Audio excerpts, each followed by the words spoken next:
उनके पार्टी के कुछ लोग आपके पार्टी में आए थे क्योंकि वो मंदिर गए थे और उन्हें निकाल दिया गया, निष्कासित किया गया, या फिर उन पे डिसिप्लिनरी एक्शन के नोटिस दिए गए, वो हमारी पार्टी में आए हैं। मगर मेरा एक ही मुद्दा है कि ईद के दिन आपको मुस्लिम भाइयों के साथ ईद मनाने में कोई झिझक नहीं है, आप मुस्लिम नहीं हो तो भी। मगर हिंदू होते हुए राम मंदिर की प्राण प्रतिष्ठा में नहीं जाते हैं क्योंकि मुस्लिम वोट बैंक आपसे नाराज हो जाएगी। किस तरह की पॉलिटिक्स है?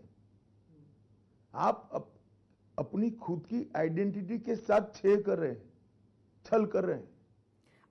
अमित शाह जी, कई एक्सपर्ट्स हैं वो कह रहे हैं कि जब पहले 2 राउंड या तीसरे राउंड तक नैरेटिव जो था वो मच्छी, मटन, मुस्लिम, मंगलसूत्र पे था, और अब जाके महिला पर है कि 2024 की जो इलेक्शन की जो चाबी है वो महिला वोटर के पास है। देखिए, सारे नैरेटिव आप लोग बनाते हैं, आप लोग तोड़ते हैं, आप लोग गढ़ते हैं। भारतीय जनता पार्टी का और एनडीए का एजेंडा बहुत स्पष्ट है। 10 साल में मोदी जी ने गरीब कल्याण के लिए ढेर सारे काम किए हैं। 10 साल में देश के चहुमुखी विकास के लिए हमने बहुत काम किए हैं।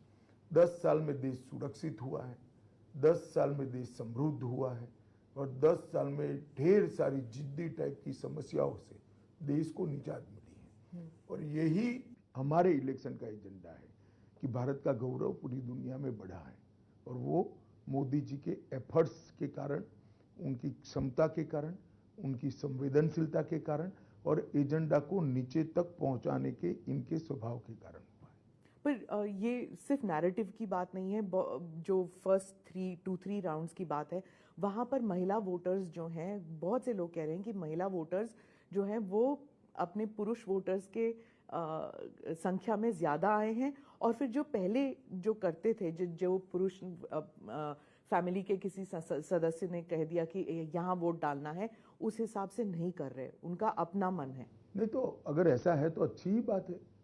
देश की माताओं बहनों ने अपनी इच्छा के अनुसार वोट देना ही चाहिए। क्या आपकी कोई ऐसे पॉलिसीज हैं कि लाभार्थी जो है वो महिलाएं हैं, इसलिए? लाभार्थी छोड़िए ना स्मिता जी, आज तो आप मुझे बैठकर सवाल कर रही हैं, कल हो सकता है आप संसद में बैठकर सरकार को सवाल पूछे या विपक्ष को सवाल पूछे, क्योंकि 33% रिजर्वेशन इतने सालों से और किसी ने नहीं किया। नई पार्लियामेंट आई तो मोदी जी ने सबसे पहला बिल लाना कौन सा उचित समझा, तो 33% आरक्षण विधानसभाओं में और लोकसभा में लाना मोदी जी ने उचित। इतना बड़ा अधिकार मोदी जी ने इतने सालों के बाद देने का काम किया। पर हम ये इंटरव्यू बंगाल में कर रहे हैं, यहीं पे संदेश खाली का इंसिडेंट हुआ था, और यहाँ पे मुख्यमंत्री जो हैं वो महिलाएं हैं, उन्होंने कहा कि जो संदेश खाली का इंसिडेंट था वो बीजेपी का षड्यंत्र था, उनसे रचा गया ये खेल था।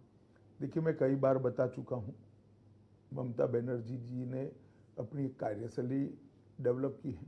पहले अत्याचार कराइए, जब अत्याचार करिए और होने दीजिए, और अत्याचार से जब लोग परेशान हो जाते हैं उसको उजागर करते हैं, सार्वजनिक करते हैं, तो वो छिपाने के लिए फिर से अत्याचार करिए।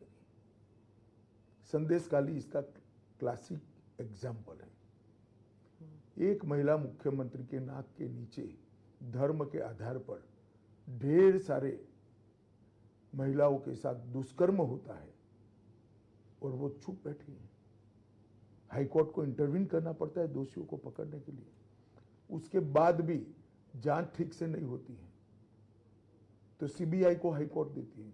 उनको शर्म आनी चाहिए। विपक्ष कहता है कि जहां आप संदेश खाली का इंसिडेंट उठाते हैं, आपका ही जो अलायंस कर्नाटका में है वहां पे भी औरतों पर अत्याचार हुआ था। प्रज्वल रेवन्ना का केस बता रही हूं मैं, वहां पर आपने उन्हें बाहर जाने दिया। देखिए, आप कर्नाटक से ही आती, वहां सरकार किसकी है? कांग्रेस की। उनको अरेस्ट करने की जिम्मेदारी किसकी है? कांग्रेस की।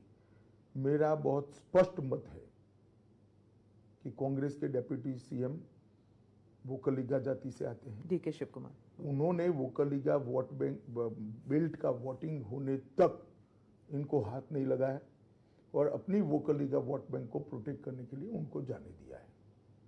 जिम्मेदारी अगर किसी की है तो उनकी है।